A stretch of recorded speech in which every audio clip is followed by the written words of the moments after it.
Rouen, c'est toujours le maître étalon, hein, c'est le club à battre pour tout le monde chaque année. C'est un club qui, comme vous l'avez dit, est toujours dans les leaders du championnat. Une véritable armada offensive. Champion de France en titre, vainqueur de la Coupe l'année dernière, a perdu ce trophée, vous l'avez sans doute suivi, contre Dijon dimanche dernier à Bercy. Alors pour bien poser les choses, on va regarder le classement comme d'habitude. Rouen est toujours en tête, mais n'est quand même pas assuré de finir premier, Stéphane, parce que ces diables de Chamonix sont là. Chamonix, oui, toujours en embuscade. On avait vu Chamonix à Poissompré particulièrement séduisant, malgré la victoire des Dauphins ce soir-là. Et Chamonix continue depuis le début de saison, c'est le top 4 et ils vont le tenir de toute façon.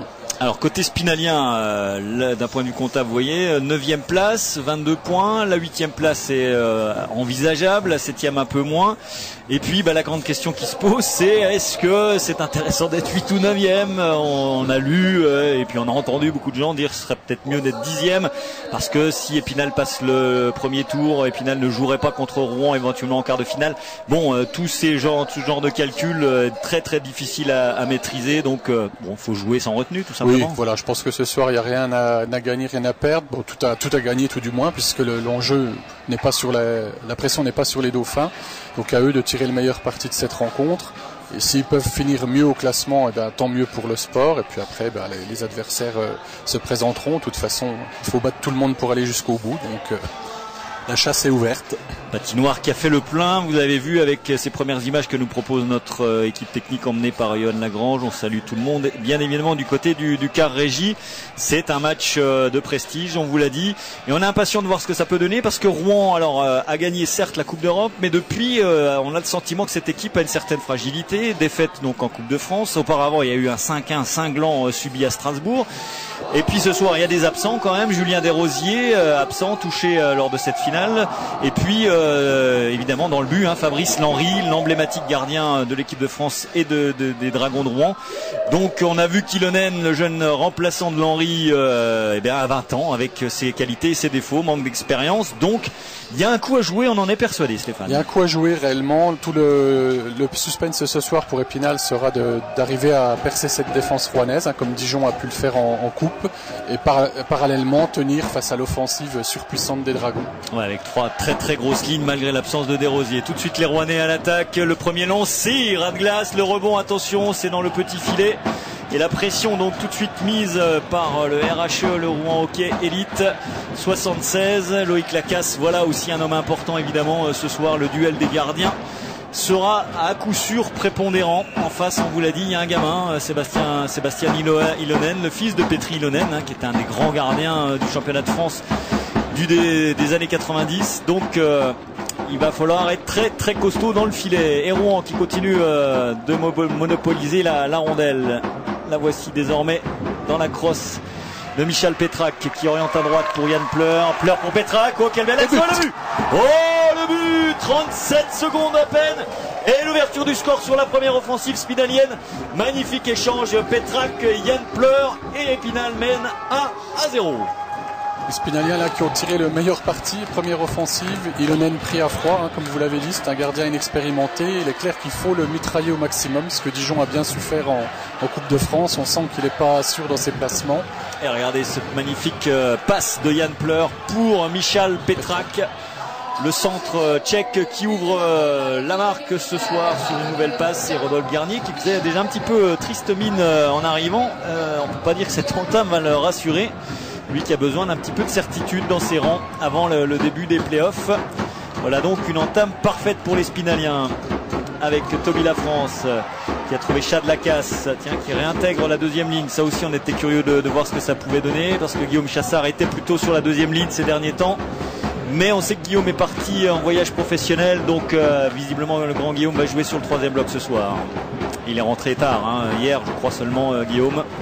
Très grand voyage, très long voyage pour lui. Oh, quelle occasion pour Rouen d'égaliser, et une pénalité contre les Spinaliens. Alors qu'on va revoir ce but précoce après moins d'une minute de jeu, signé Pétrac. Il est à l'origine, toujours le regard levé. Yann Pleur, un gros oubli quand même dans la défense rouennaise. Regardez cette superbe passe. Pétrac qui va lever le palais Ilonen qui s'est jeté peut-être un peu trop tôt. Oui, Pleur attend très bien pour, comme à son habitude, à la vista de ce meneur de jeu hors pair, qui attend très bien le décalage, trouve Petrak tout seul à l'angle opposé, et Petrak oblige Ilonen à faire le premier geste, et l'ajuste d'un beau petit tir. Et première supériorité numérique pour les Rouennais suite à 2 minutes prises par Stéphane Gervais. Le lancer, le rebond et Lacasse qui s'en sort finalement bien sur ce coup-là. Alors là, attention, parce que Rouen en powerplay, c'est tout simplement la meilleure équipe de France. Ouais, presque 25% de réussite, ouais. 24,8 exactement. 29 buts marqués en powerplay. On l'a vu aussi dans la finale à Bercy où chaque pénalité dijonnaise donnait une occasion de but aux Rouennais.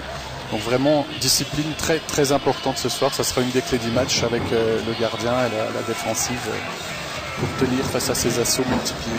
Ouais, les armes, vous les connaissez, hein, ce sont des joueurs bien rompus désormais à la Ligue Magnus. Marc-André Tinel, Karl Mallette et les autres. Il y a vraiment du talent partout dans cette équipe avec le plus gros budget de France, faut le rappeler aussi bien évidemment. C'est l'équipe qui a les meilleurs joueurs et qui a le meilleur budget effectivement. Le Paris Saint-Germain du hockey.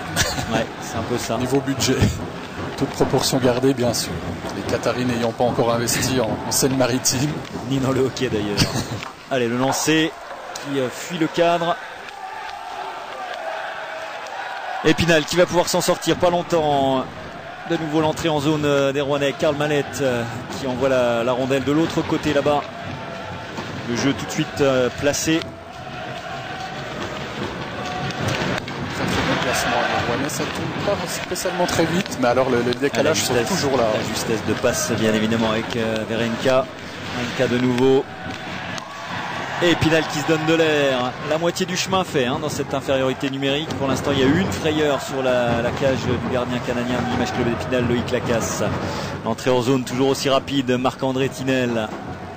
Qui a amené des hommes frais sur la glace. Le lancer, encore Radglass, le rebond et l'égalisation. Et la voici sur ce rebond, le palais qui allait heurter le derrière de la patinoire là. Et donc l'égalisation rouennaise n'auront pas tremblé bien longtemps. Et on vous le disait, ce jeu de puissance diablement efficace. Et l'égalisation sans problème. Elle est signée Guénette, me semble-t-il. Oui, suite à un lancer très très puissant de Manavian à la bleue. Guénette était en embuscade, elle a répercuté le palais au fond. François-Pierre Guénette qui offre l'égalisation tout de suite à Rouen.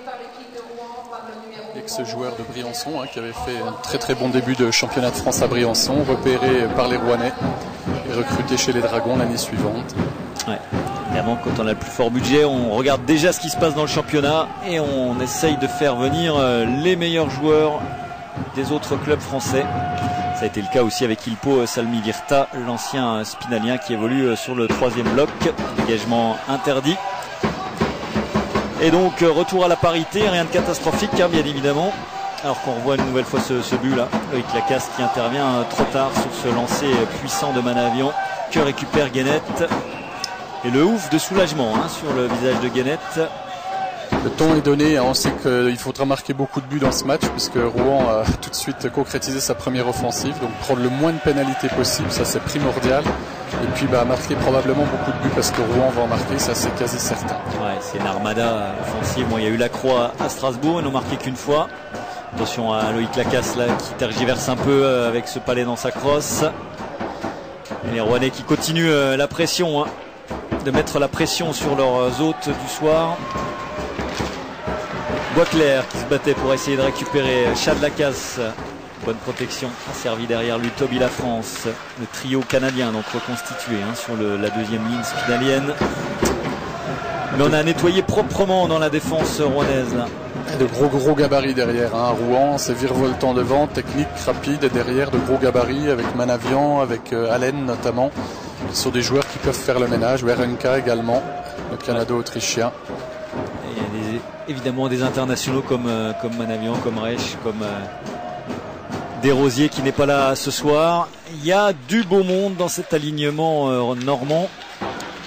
Il y a du beau monde à la 3e bloc de Rouen pourrait être le premier bloc dans quasiment tous les clubs de Magnus. Donc, attention, ou encore ce lancer Radglass qui n'a pas trouvé le cadre. Et la contre-attaque amorcée par Yann Pleur qui retrouve Petrak hors jeu. En jeu d'Yann Simco qui est entré un peu trop tôt. dans la zone défensive rouennaise. Yann Simko qui reprend un peu de couleur, hein. On était vraiment déconfit par la saison proposée par l'ailier slovaque. Et en 2 matchs, il vient d'inscrire 3 buts et s'offrir 2 ou 3 passes. Donc la soufflante qu'il a dû subir de la part des dirigeants a porté ses fruits. Oui, tout à fait. Ouais, un début de saison vraiment extrêmement décevant et du patinage, mais pas de but, inefficacité chronique, pardon. Et puis là, quelques beaux buts ces derniers matchs. Donc il est sur la pente ascendante et c'est tant mieux pour les playoffs. Ouais. Parce que c'est évidemment ceux-là qui trottent dans toutes les têtes désormais. Les playoffs, ça commencera les 24 et 25 février. Premier tour des playoffs cette année, on vous le rappelle, en 3 matchs gagnants. Ouais, 3 matchs gagnants, voilà, 5 matchs, au meilleur des 5 manches. Voilà, chercher l'expression dans le bon sens. Merci Stéphane. Et donc ça va rajouter du piment. Et il va falloir s'inscrire davantage dans la durée, dans la continuité, dans la constance pour espérer aboutir en quart de finale. Les Rouennais qui patientent là tranquillement, on change les lignes. Pas de précipitation. Ils sont sûrs de leur force. Hop, on va laisser le palais à un homme libre. Le 3e bloc spinalien constitué donc de Chassard, Offray et Ben Chaban pour l'instant. Ben Chaban qui a marqué un but à Dijon mardi d'ailleurs. Attention à ce revers là, la nouvelle parade de Lacasse. Concrétisant le bon travail du 3e bloc justement en Bourgogne. On n'a pas précisé, hein. Pinal effectivement qui s'est incliné 5 buts à 4 et qui aurait pu s'imposer d'après ce que nous ont dit quelques personnes présentes là-bas. Tout à fait, oui, de sources même dijonnaises, le point de la prolongation n'aurait été nullement usurpé, hein, pour les Spinaliens qui méritaient d'aller en prolongation. Bon, c'est vrai que les Ducs avaient dû arroser un petit peu leur victoire en Coupe de France, ils avaient sans doute les jambes un peu lourdes. Et Pinal a confirmé quand même que ces temps-ci ça allait beaucoup mieux, hein. Une nouvelle parade de Lacasse sur ce lancer pas très puissant mais qui était cadré. Récupération Fabien Leroy qui laisse à Pétrac. Typiquement le genre de choses à éviter là, hein, des palais perdus en zone défensive avec des joueurs d'une telle envergure offensive à Rouen. Yann Pleur. Ouais, la tentative de Fabien Leroy, cette reprise de volée qui a sollicité Ilonen qui vient de toucher son premier palais, hein, tout simplement, Stéphane. Oui, puisqu'il y avait eu un tir, c'était le but de Pétrac. Et là c'est le 2e tir spinalien, dévié par Ilonen. Il faut tirer clairement sur ce gardien, prendre un maximum d'occasions. Et refroidi évidemment par ce but sur sa première intervention. Récupération en zone neutre. Mantilla qui a transmis, mais la passe n'était pas bien assurée. Simco. Bonne protection, elle est passée. Yann Pleur, encore une bonne tentative spinalienne. Les Spinaliens sont dedans offensivement, ils prennent leur chance, ils ne se posent pas de questions. Beaucoup ont dû regarder la finale, hein. Ils ont dû voir la prestation d'Ilonen et se disent que, ma foi, c'est par là que ça passe, absolument. Il faut déjouer ce gardien à tout prix. Ils savent que de l'autre côté, ça va attaquer à tout va. Donc, la récupération Pétrac qui est absolument seul, hein. Il y avait un changement de ligne côté spinalien, le palais est ressorti, donc il y a hors-jeu différé. Tout le monde se replace et les Rouennais vont avoir l'occasion de s'extraire de leur zone défensive. C'est fait avec une passe en zone neutre d'Anthony Rey qui se présente devant Loïc Lacasse une fois, 2 fois. Et le gardien spinalien qui interrompt cette nouvelle offensive normande. Duel finlandais là entre Salmi Virta, l'ancien spinalien qui s'était présenté au rebond, et Yortika qui est venu protéger Loïc Lacasse. Ouais. 100% finnoise, 100% finnoise cette affaire. Santino Pellegrino qui espère à minima que son équipe va pouvoir passer le premier tour des playoffs. Et c'est un pur compétiteur, hein, Santino, ancien international, ancien Milanais, qui a toujours beaucoup d'ambition pour son équipe. Après, c'est vrai que tout dépend du fameux adversaire au premier tour. Bon, ça se dessine probablement vers Strasbourg, donc c'est effectivement jouable là, sur ce qu'on a vu. On peut pas dire que les Strasbourgeois soient réellement meilleurs qu'Épinal. Ouais, ça sera Strasbourg, Grenoble ou Morzine si Épinal finit 8, 9 ou 10, hein, ce qui est quand même toujours pas impossible, hein, en perdant ce soir. Si Amiens s'impose, Amiens reviendra à hauteur d'Épinal. Avec un match à Amiens à jouer d'ici une quinzaine de jours. Ouais, encore un hors-jeu Spinalien, alors qu'Épinal va enchaîner un match, je ne sais pas si vous avez pris ce rendez-vous, mais notez-le, va jouer un match avancé dès mardi contre Gap. Donc il restera derrière simplement 2 matchs avant la fin de la saison régulière, parce que derrière il y a une trêve internationale pour permettre à l'équipe de France de jouer quelques matchs amicaux en vue de la préparation des championnats du monde qui auront lieu en Scandinavie, en Suède et en Finlande au début du mois de mai. L'équipe de France, comme d'habitude, tâchera de garder sa place au sein de l'élite mondiale. Dans un groupe, on en parlera un peu plus tard avec Stéphane, qui n'a rien d'évident. Mais à ce niveau-là, de toute façon, les adversaires sont forcément plus huppés qu'une équipe de France qui est toujours limite. Toujours le rôle de petit poussé un petit peu pour l'équipe de France dans ces championnats du monde, avec des grosses nations traditionnelles du hockey. Que ce soit en Europe de l'Est ou outre-Atlantique, bien évidemment. L'équipe de France toujours menée par Dave Anderson, oui. Son fils Brian qui joue dans cette équipe. Attention à cette intrusion rouennaise. Tinel qui a regardé, Lampérier pardon, qui a regardé derrière lui s'il avait une solution de passe.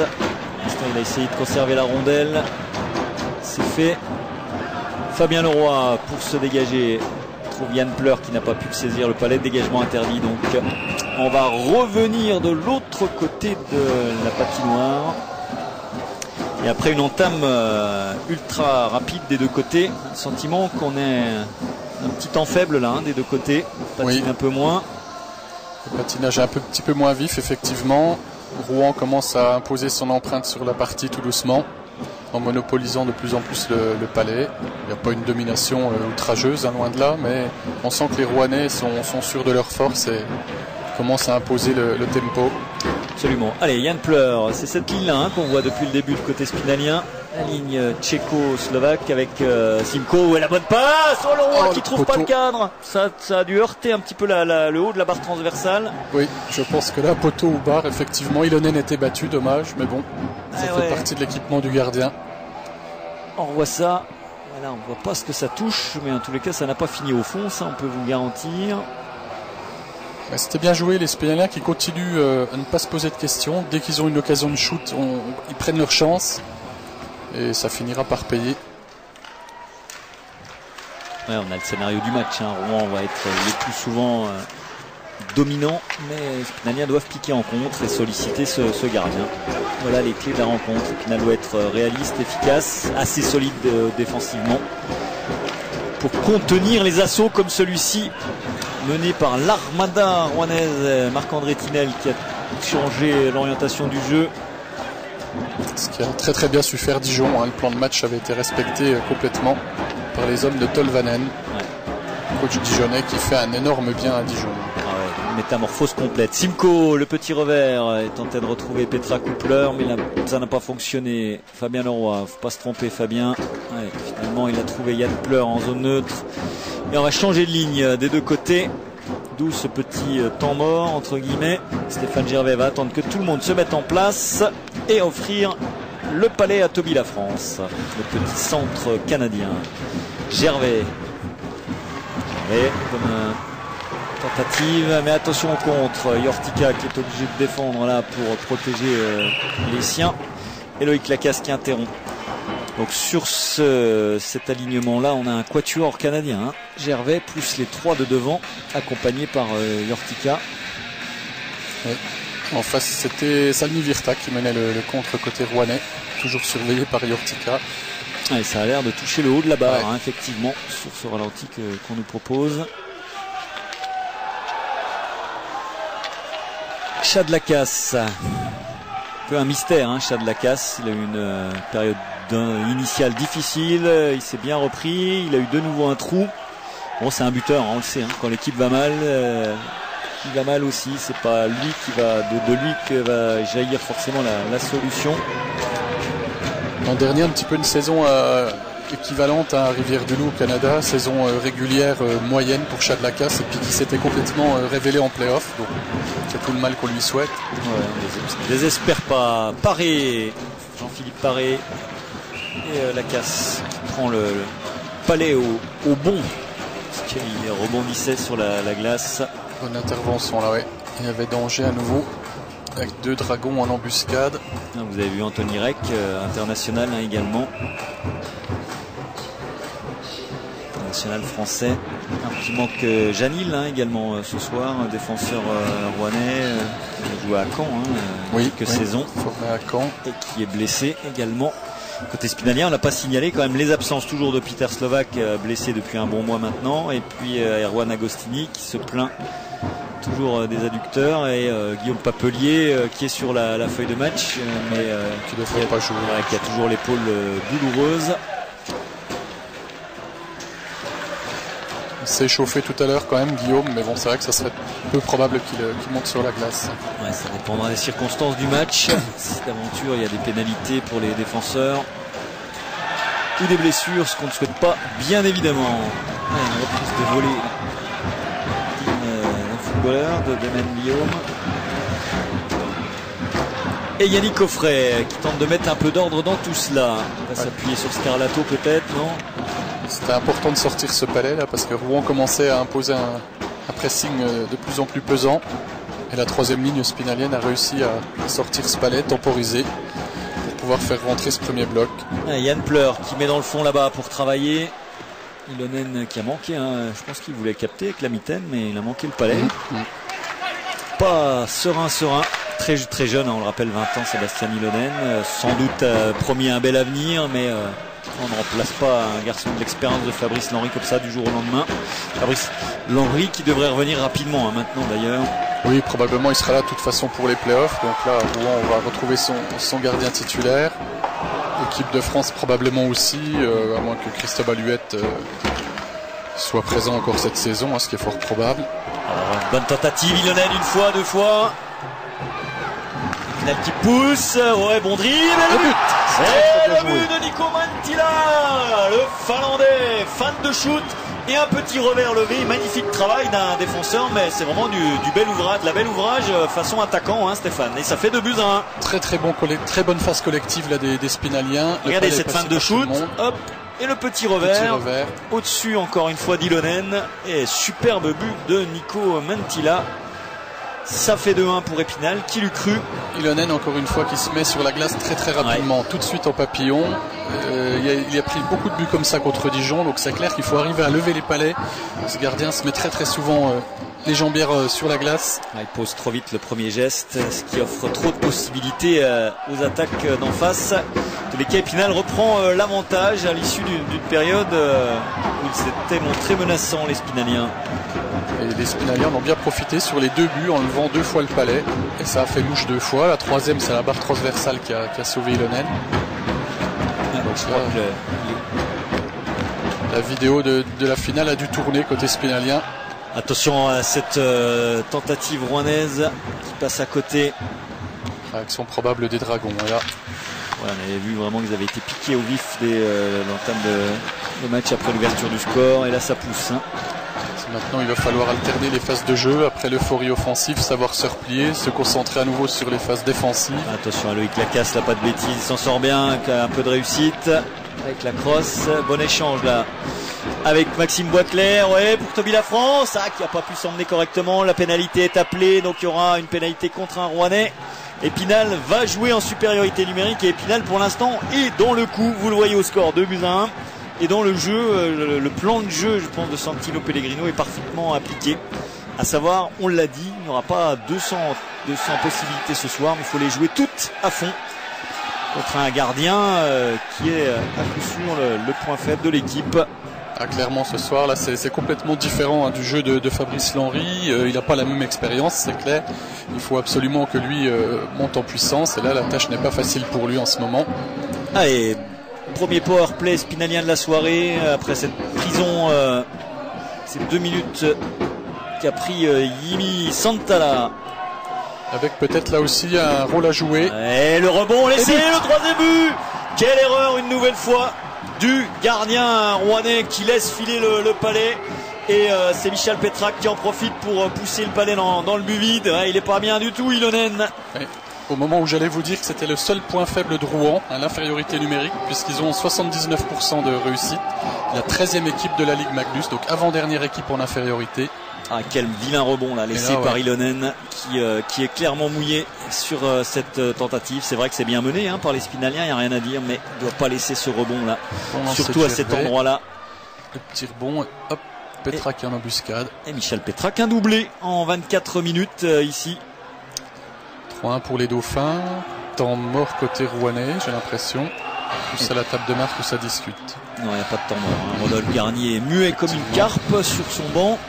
Pour l'instant, il est un peu sonné visiblement. Vous allez l'apercevoir là sur cette image. Ouais. Pas du tout satisfait évidemment de ce qui se passe dans le camp des Normands. On le serait à moins. Discuter au vestiaire, là je pense. Une entame de match qui rappelle celle de l'année dernière, de l'hangar glacial de Poisson-Prébis, où les Spinaliens avaient fait. C'était imposé finalement, ouais. Début tonitruant avant de s'imposer. L'exploit.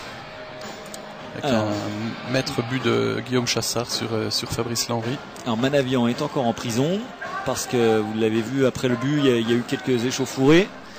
Et donc.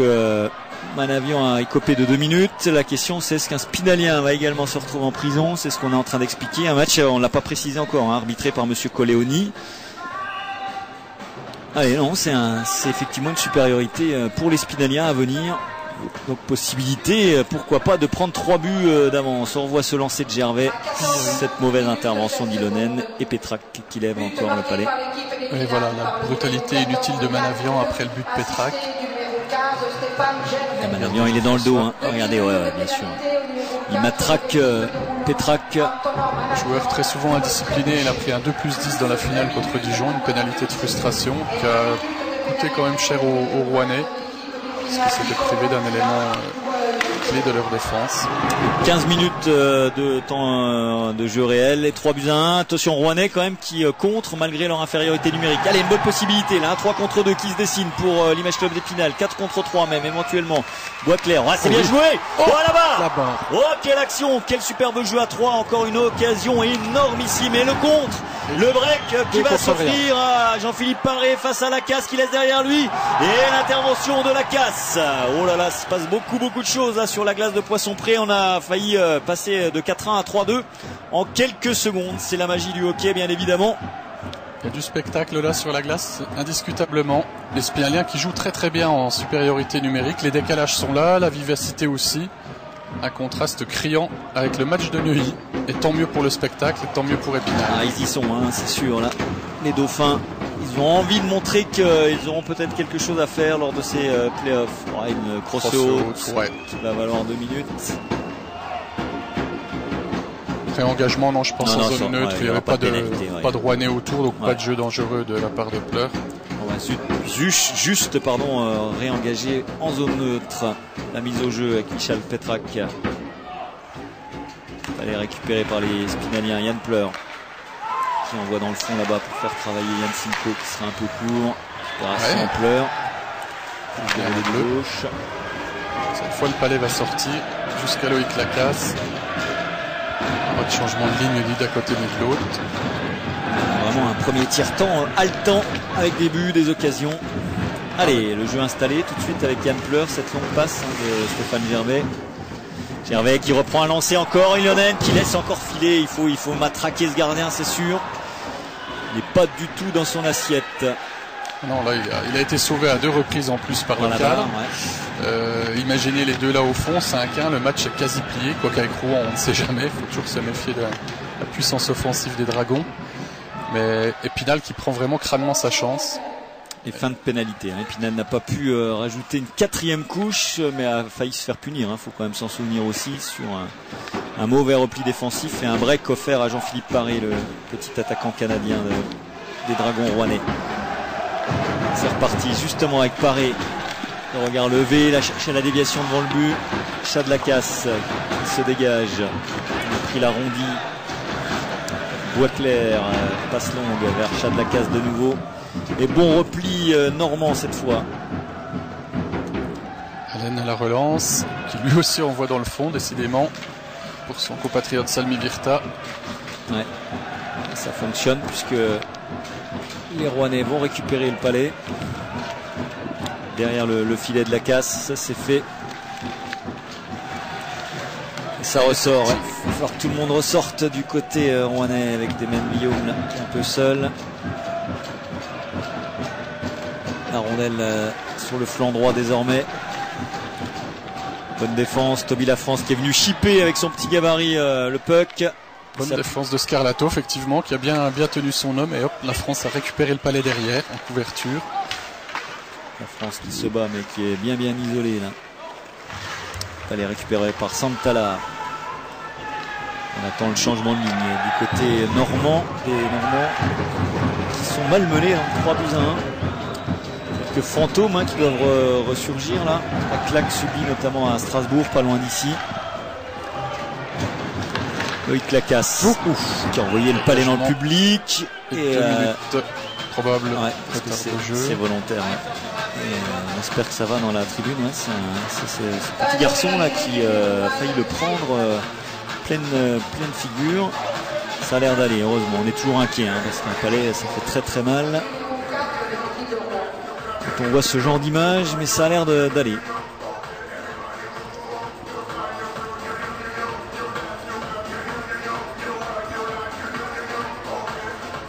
On prend des nouvelles. Madame Maurice qui est au petit soin. Il va s'en souvenir de ce match-là. Ah oui, là.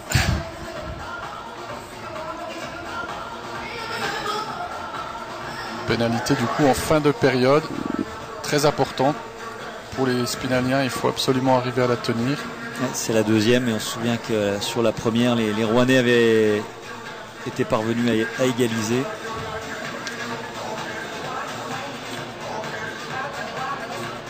C'est le gardien qui prend 2 minutes, donc il faut nommer un joueur spinalien pour aller en prison. Un des joueurs, oui, présent sur la glace au moment-là, qui doit effectuer le rôle de substitut, ce que va demander le juge de ligne.